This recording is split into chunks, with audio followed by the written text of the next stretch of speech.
Hi, it's Sandy Wyllie. Today I'm going to do the Sage, another of Carl Jung's archetypes.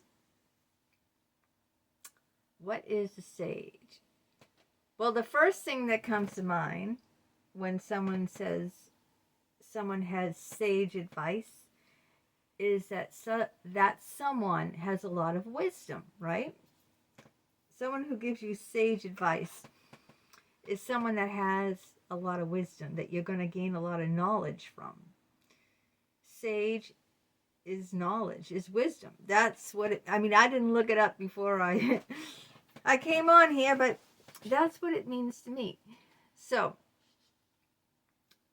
the sage personality or archetype seeks knowledge and truth, sometimes to an extent that puts them in danger. Once they acquire this knowledge, they use it to shape their understanding of the world and assist others with it. Sages are often shown as, the first thing that came to my mind with sage was a teacher.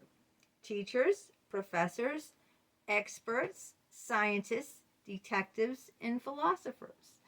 The funny thing is, I'm going to let you in on a little secret.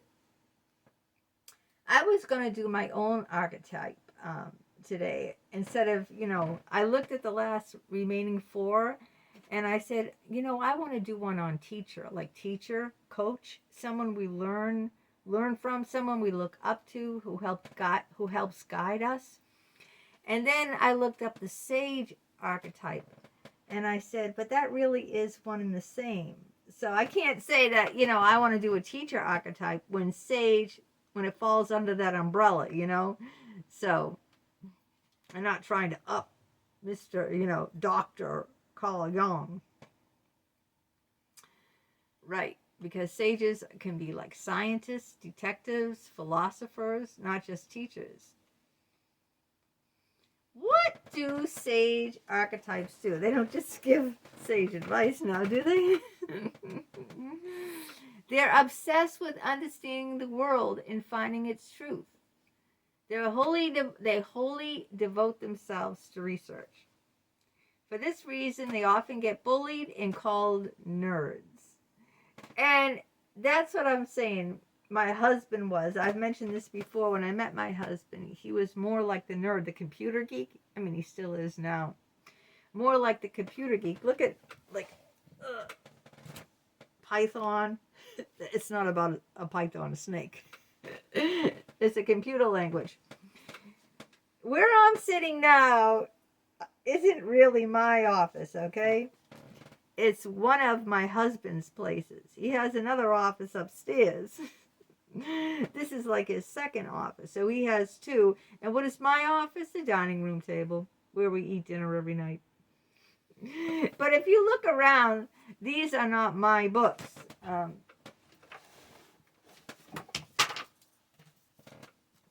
What is that? I don't know. Unix in a nutshell? A desktop reference? I don't even know what Unix is, okay? Never even heard of this. I've heard of Python, but, and then if you look at all the history things here, oh my God.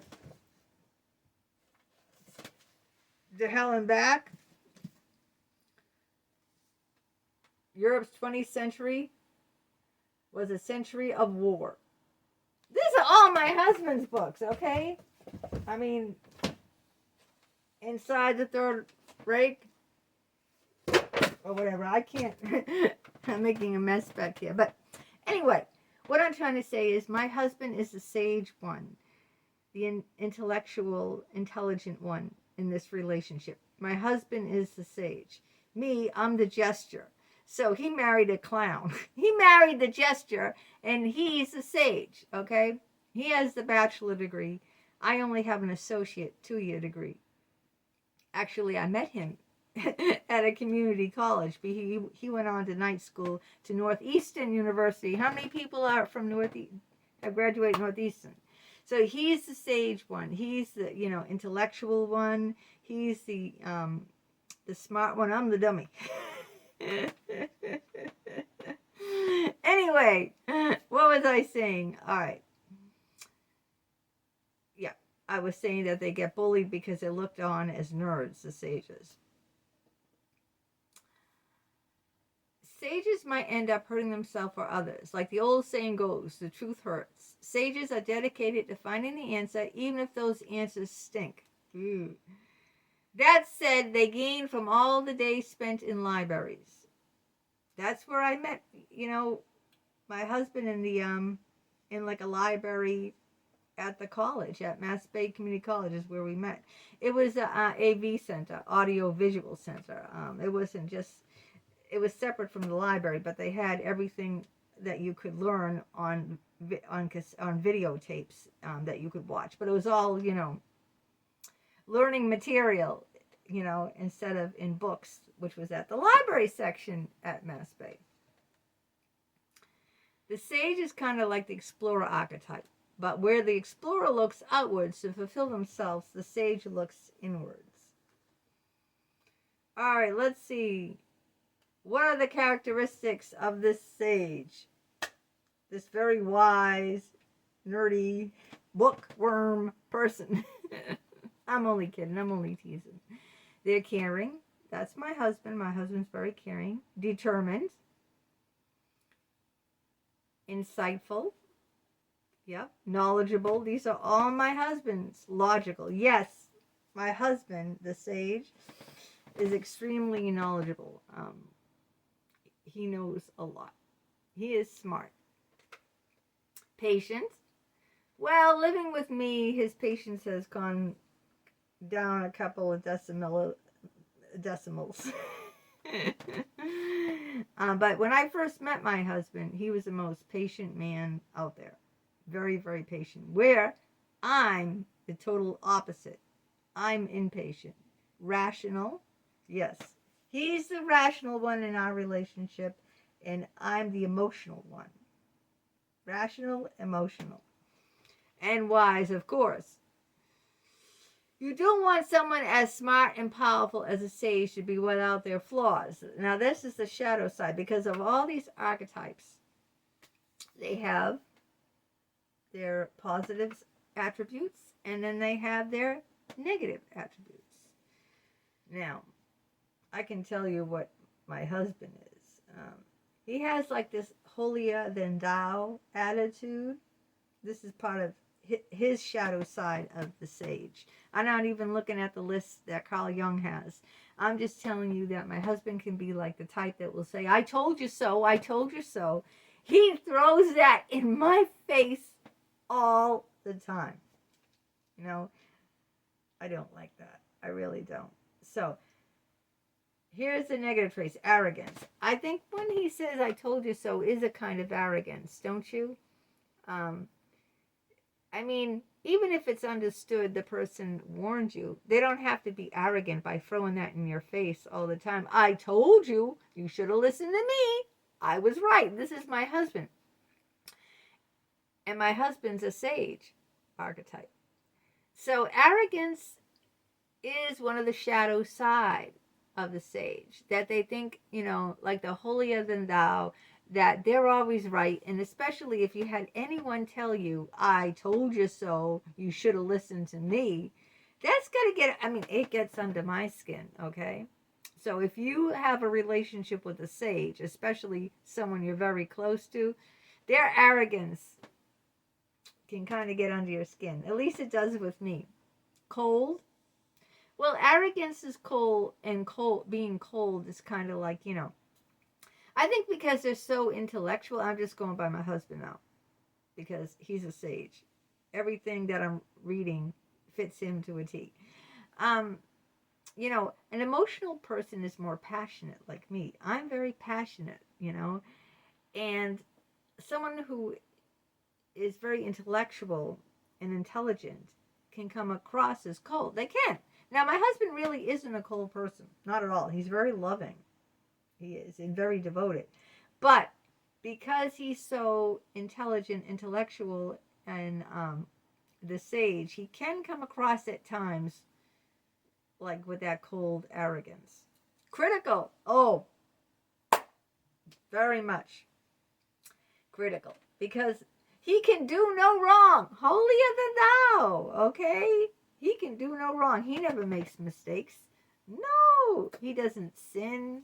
No, he follows law and order. He's too smart for anything like that. He goes by the book, right? The sage goes by the book. So they can be very critical of everyone else, especially me, who I'm the rebel. Remember what I am. I'm a creator. I'm a caregiver. I'm a lover. I'm a rebel. I'm a gesture. Okay? So the rebel in me is way outside the box. Very unconventional and breaks all the rules. And he is the one to criticize me when I do that. He's very critical because he obeys all the rules. Isolated? Yes. He's very isolated. I think sometimes it's very difficult unless you go around in those kind of circles with very intellectual people. I think it's hard. Like he doesn't have any friends either. I don't have any friends and he doesn't have any friends. I think it's kind of hard to be friends with someone that intellectual or that like the sage, like the nerd type. Because you want to be around the jock, right? You want to go to the bar. My husband doesn't drink at all. He's a teetotaler. He's not an alcoholic. I mean, a lot of people think if you don't take one drop, you're an alcoholic. You can't. But my husband is not an alcoholic. He doesn't drink at all. Never has drank his whole life. So how can he be an alcoholic if he never touched alcohol at all? So yeah, they're not like, the neighbor next door. They're not like, I don't know, the guy will take off his shirt in 𝗙𝗵𝗁𝗶𝗄𝗏 yacht. Yeah, I'm the one who mows yacht.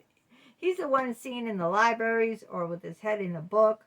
So it can be like, that can isolate you when you're like that, when you have that kind of like intellectual side of you. Unless you're in college, you're a professor and you're around other people of your kind. To the ordinary, person, that can kind of like be a put off. I mean, I wouldn't want to be friends with someone like that. Would you? I mean, I'd rather be friends with someone I could, your average Joe, not someone I have to have deep conversation with who, can't put on the Pats game or can't, have down a couple of beers. Like, you know what I'm saying? Like a bookworm or very intellectual, probably like talk above me and I don't understand a thing they're saying. I don't want to be around. I want someone I don't have to think. I don't have to, someone easy to be around, like a goofball, like myself, like the gesture. Anyway, it says that they can isolate themselves. Overly cautious, that's my husband. Yeah, I'm I'm the opposite of that. Like my husband will want to, save money if this and this, and I'll want to spend money. So he's the one who's overly cautious with things. Passive to the point where they will not act, and that's my husband too. Passive to the point where they will not act. My husband just won't respond. And when my son was beaten up, he didn't respond at all. So where I flipped the lid. Okay, I'm not going to get into it, but you know what I mean? He's the type, if he gets bad news, he'll just, hold it inside. He won't cry. He won't yell. He'll just be stoic, and he won't do anything about it. He'll just, where I'm the over emotional person, I will go after you. I'm the one who got the lawyer, but I'm the one who gets all the lawyers. Let's put it that way. I won't go into detail because you look at my other videos, but I'm the one who fights. Don't mess with me. You'll be sorry. That's not a threat. That's a warning. If you mess with me, I'm going to go after you. Legally now. I'm not going to hire someone to hit me or something. I'm going to go after you legally, but I'm going to get you. I'm going to get you any way I can. All right, restless. I can see he's restless sometimes, and unsympathetic. I think because he's so holier than thou. I'm only talking about my sage now, my husband.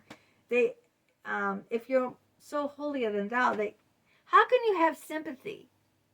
How can my husband have sympathy for me if he's like, says, I told you so, you didn't listen to me. Like, that's not being sympathetic, right? Well, so he does have some of that in him.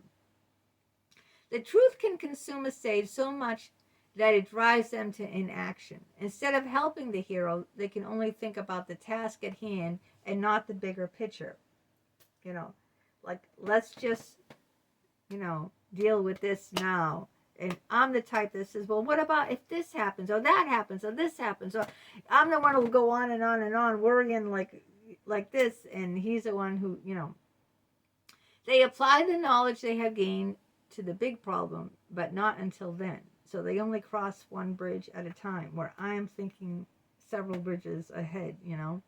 Some call that dedication, but if the world is on the verge of blowing up and the sage is so focused on one single problem, that could spell disaster.